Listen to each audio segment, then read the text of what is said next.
میں تم سے بے انتہا محبت کرتا ہوں۔ السلام علیکم۔ امید کرتی ہوں کہ آپ جہاں بھی ہوں خوش ہوئیں گے۔ اللہ آپ کو خوش رکھے اور آپ کو صحت والی لمبی زندگی دے۔ اللہ کرے آپ کبھی بھی کسی کے محتاج نہ ہوں۔ جو لوگ پریشان ہیں اللہ ان کی پریشانیاں دور فرمائے، جو لوگ بیمار ہیں اللہ انہیں صحت والی زندگی عطا فرمائے، جو لوگ اس دنیا سے رخصت ہو چکے ہیں اللہ ان کی مغفرت فرمائے۔ مجھے اور میری فیملی کو بھی اپنی دعاؤں میں یاد رکھنا، آمین ثم آمین۔ دوستو، آج میں آپ کو ایک ہارر کہانی سنانے جا رہی ہوں جو آپ کے رونگٹے کھڑے کر دے گی۔ یہ کہانی ایک بہت ہی خاص بھائی نے بھیجی ہے۔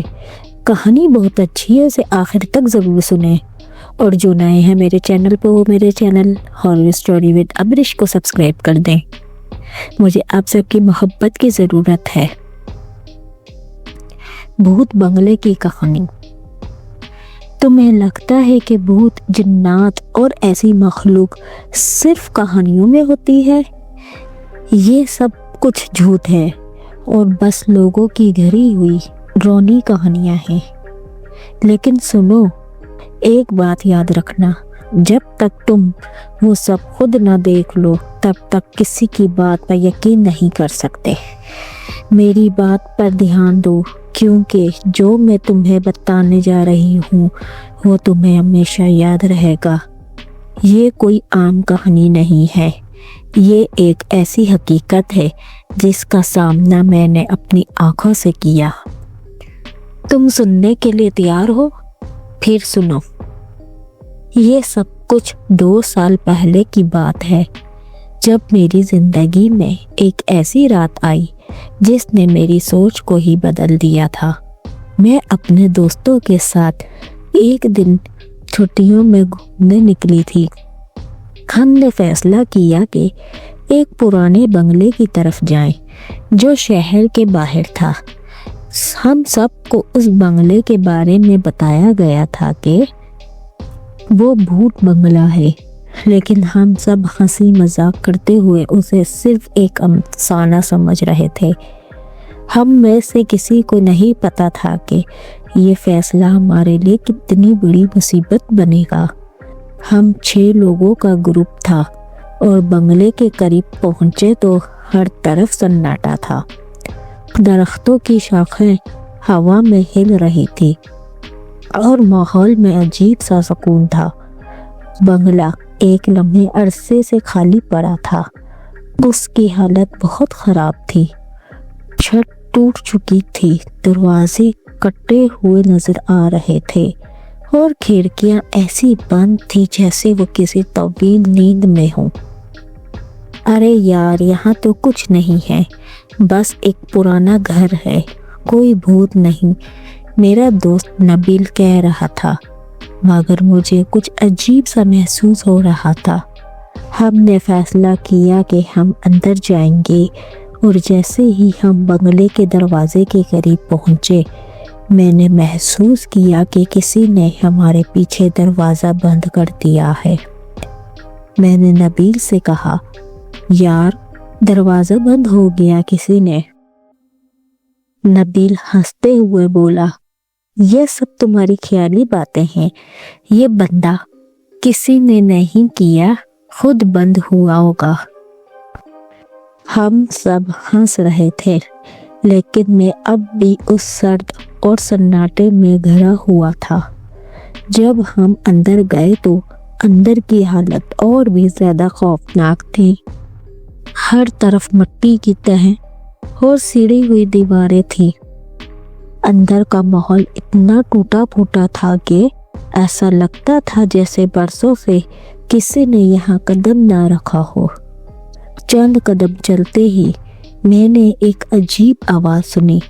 یہ آواز بالکل ویسی تھی جیسے کسی کا رونا، جیسے کوئی بے چین ہو، جیسے کوئی مدد کے لیے پکار رہا ہو۔ تم سب نے یہ سنا؟ میں نے خوف سے کہا۔ سب لوگ رک گئے، لیکن کوئی جواب نہیں آیا۔ میں نے ان کی طرف دیکھا اور کہا، وہ آواز کہیں سے آ رہی ہے۔ کیا تمہیں کچھ نہیں سنائی دے رہا؟ بس تمہاری سوچ ہے۔ نبیل نے مذاق اڑایا، لیکن اس کی آواز میں بھی اب وہ جوش نہیں تھا، وہ پہلے تھا۔ ہم نے فیصلہ کیا کہ ہم آگے بڑھیں گے، اور جیسے ہی ہم ایک کمرے میں داخل ہوئے، ایک سرد ہوا کا جھونکا آیا۔ میں نے اپنے ہاتھوں کو رگڑتے ہوئے محسوس کیا کہ یہ کوئی معمولی ہوا نہیں تھی، یہ ایسی ہوا تھی جیسے سرد ترین موسم سے آئی ہو۔ پھر اچانک ایک دروازہ کھلا اور ایک سیاہ سایہ نظر آیا جو کسی انسان سے زیادہ کسی بھٹکتی روح کا سا تھا۔ میری آنکھوں کے سامنے ایک پریشان کن منظر تھا، ایک عورت جو بے حد پیلی اور کمزور نظر آ رہی تھی، آنکھوں میں خوف اور دکھ کے آثار لیے کھڑی تھی۔ وہ ہمیں گھور رہی تھی، جیسے ہمیں بتا رہی ہو کہ ہم یہاں کیوں آئے ہیں۔ میں خوف سے کانپ رہی تھی، لیکن نبیل اور باقی دوستوں نے اسے مذاق سمجھا۔ ارے یہ کچھ نہیں، شاید کوئی پرانا عکس ہے یا کچھ اور۔ لیکن جب وہ عورت حرکت کرتی ہے اور ہم سب کے قریب آتی ہے، میں نے خود کو روکنا مشکل پایا اور پیچھے ہٹ گئی۔ وہ عورت اس قدر قریب آ گئی کہ ہمیں اس کے جسم کی سردی محسوس ہونے لگی۔ پھر اس کے منہ سے وہ الفاظ نکلے جو آج تک میرے ذہن میں ہے، تمہارا وقت آ چکا ہے۔ ایک لمحے میں وہ عورت غائب ہو گئی اور ہم سب ایک دوسرے کے سامنے خوف سے گم ہو گئے۔ اس کے بعد ہم نے ایک دوسرے سے کہا کہ ہمیں فوراً یہاں سے جانا چاہیے، مگر جیسے ہی ہم دروازے کی طرف بڑھنے لگے، دروازہ خود بخود بند ہو گیا۔ یہ کیا ہوا؟ نبیل نے کہا، کیا ہم کبھی باہر نہیں جا پائیں گے؟ ہم سب کا دل دھڑک رہا تھا، لیکن پھر میں نے ایک اور عجیب بات دیکھی۔ سامنے والی دیوار پر خون کے دھبے بنے ہوئے تھے، جیسے کسی نے اپنی زندگی کا آخری وقت وہاں گزارا ہو۔ اور پھر اچانک وہ عورت دوبارہ سامنے آئی، لیکن اس بار اس کے ہاتھوں میں خون تھا۔ میرے ساتھ رہو گے؟ اس نے ایک بار پھر کہا، اور اس کی آواز میں ایک عجیب سی مٹھاس تھی، جیسے وہ کسی پرانا بدلہ لینے آئی ہو۔ ہم سب کی حالت خراب ہو چکی تھی، ہم ہر صورت اس جگہ سے نکلنا چاہتے تھے، لیکن دروازہ بند تھا اور ہمیں لگتا تھا کہ ہمیں یہ جگہ کبھی نہیں چھوڑنی۔ ہر طرف وہ عورت، وہ سایہ، وہ خون اور وہ آوازیں تھی۔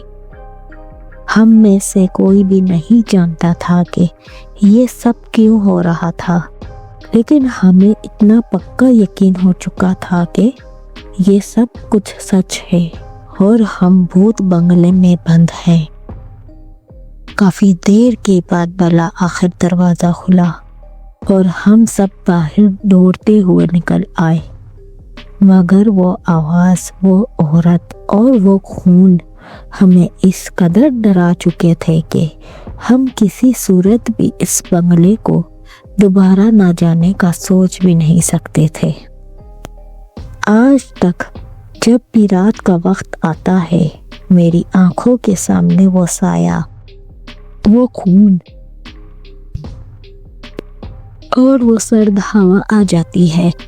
میں ابھی تک وہ سب کچھ بھول نہیں سکی ہوں، اور وہ کہانی ہمیشہ میرے ساتھ رہے گی۔